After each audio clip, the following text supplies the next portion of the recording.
In 1912, the world's most luxurious ship set sail and confidently declared itself unsinkable, which, in hindsight, is the maritime equivalent of saying, what could possibly go wrong?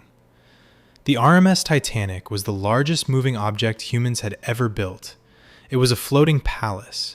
It had grand staircases, fine dining, live music, electric lights, and more confidence than a man who just read half a self-help book. Passengers boarded believing they were stepping into the future, and in many ways, they were. The ship's designers believed its watertight compartments made it practically indestructible. Newspapers called it a triumph of engineering. The public called it a miracle. And the crew? Well, the crew had lifeboats for only about half the people on board, just in case. On the night of April 14th, the Titanic was gliding across the North Atlantic. The ocean was calm. The sky was clear.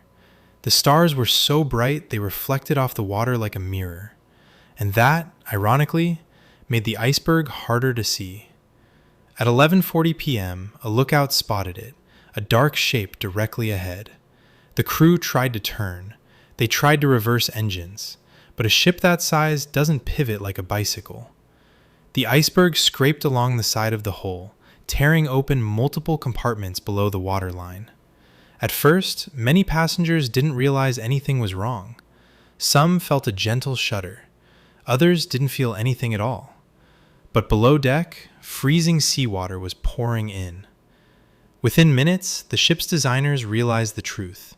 The Titanic could stay afloat with 4 flooded compartments. 6 were already filling.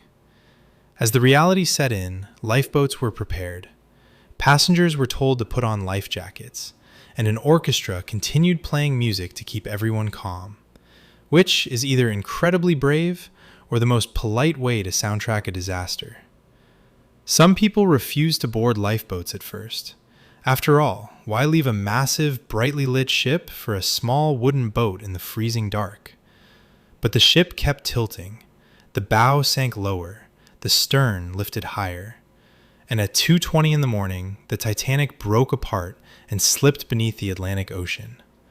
More than 1,500 people died that night, not just because of the iceberg, but because of overconfidence, speed, limited lifeboats, and a belief that this ship simply couldn't sink.